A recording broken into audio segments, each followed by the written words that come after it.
MDH चणा मसाला। आता छोले असो किंवा चवळी, पांढरे चणे असो किंवा काळे चणे, सगळं काही कमाल बने। MDH मराठी कलाकार जे आहेत काँग्रेस प्रदेश अध्यक्षाने भेटलेला आहे। ताई काय सांगाल आपण?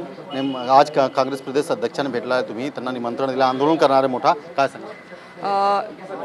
आज हर्षवर्धन साहेबांनी अत्यंत सकारात्मक अशी प्रतिक्रिया आम्हाला दिली आणि त्यांनी आम्हाला असं आश्वासन दिलं की काँग्रेस पक्ष आमच्याबरोबर असेल ह्या आंदोलनामध्ये आणि आम्ही त्यांच्याबरोबर असू। मराठी कलाकार कुठे ना कुठेतरी समोर येत नाही आहे असं लोकांचं म्हणणं आहे, तुम्ही काय सांगाल? मला नाही असं वाटत, कारण मी मराठी कलाकार आहे आणि मी फक्त आत्ता नाही तर गेले अनेक वर्ष ह्या चळवळीशी संबंधित आहे। लोकांच्या मनामध्ये, कलाकार लोकांच्या मनामध्ये एक वेगळ्या पद्धतीची ट्रोलिंगची भीती असते।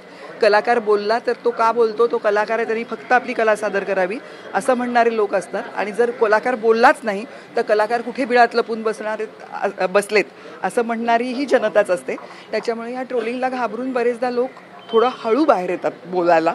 त्याच्यामुळे मला वाटतं की हळूहळू लोक बोलत आहेत आणि आम्ही आत्ता ही कॅम्पेन चालवलेली आहे ज्याच्यामध्ये बऱ्याच मोठ्या प्रमाणावरती कलाकार सामील होत आहेत। जर तुम्ही बघितलं तर तुमचं आंदोलन पण होणार आहे, आंदोलन कधी होणार आहेत आणि आणखीन पक्ष जे आहेत त्यांच्याबरोबर तुम्ही बोलला आहे का? सर्व पक्षांना, मी मगाशीच सांगितलं की सर्व पक्षांना आमच्याकडून पत्र गेलेली आहेत। त्यानुसार आत्ता 29 तारखेला एक सभा होणार आहे जी जाहीर सभा असेल आणि जी सगळ्याच नागरिकांची ही सभा असेल, ज्याच्यामध्ये आम्ही या सर्व पक्षांनाही, राजकीय पक्षांनासुद्धा आम्ही आमंत्रित केलेलं आहे।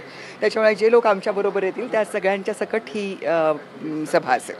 तर हे जे कलाकार आहे ते महाराष्ट्र प्रदेश अध्यक्ष काँग्रेस त्यांना भेटलेलं आहे, त्यांना आमंत्रित केलेलं आहे की आमच्या आंदोलनावर, त्या आंदोलनामध्ये सामील व्हा।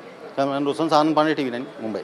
वाह, काय आता मिळाली का चव? होय तर आता मिळाली खरी चव। MDH चंकी चाट मसाला, जीवनाला खऱ्या चवीचे रंग। असली मसाले सच MDH।